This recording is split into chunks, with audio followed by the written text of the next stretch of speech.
stanica zove se 3x3. To je ujedno i test koordinacije.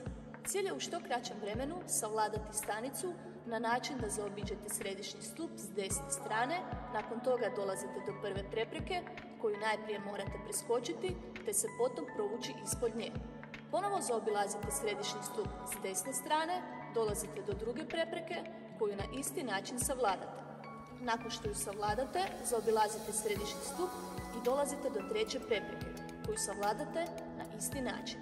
Nakon što ste se provukli ispod treće prepreke, zaobilazite posljednji put središnji stup i nastavljate na drugu stanicu.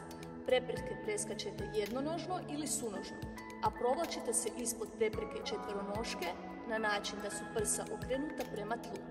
Kukove spustite dovoljno nisko kako ne biste srušili letvicu.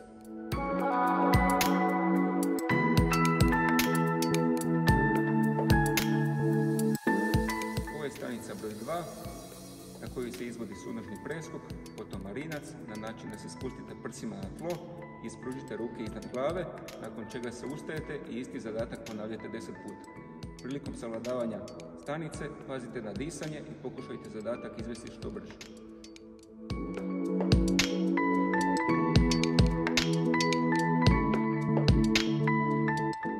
Ovo je stanica broj 3 koja simulira spašavanje unesrećene osobe.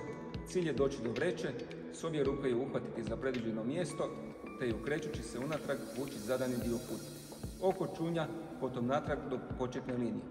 Prilikom savladavanja ovog zadatka pazite da vreću vučete s obje ruke.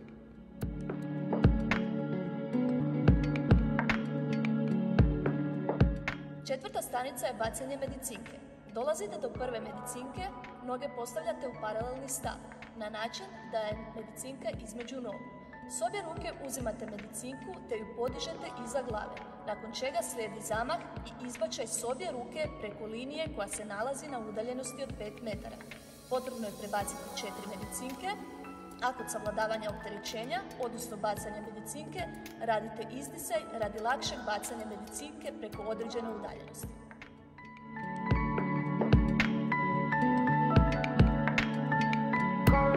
Na stanici broj 4 izvodi se prebacivanje medicinske lopte iz ležećeg položaja. Kada se medicinska lopta nalazi na tlu iznad glave, u položaj sjeda, prilikom čega je potrebno loptom dotaknuti tlo između povučenih nogu.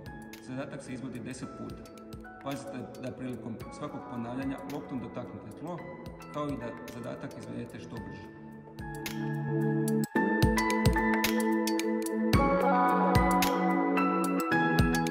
Šesta stanica je imitacija stepenica. Prepreku savladavate na način da u što kraćem vremenu izvedete 10 ponavljanja prelazaka preko stepenica.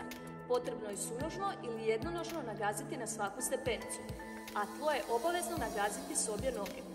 Koristiti rad ruku i pravilno disanje za što brže savladavanje ove stanice.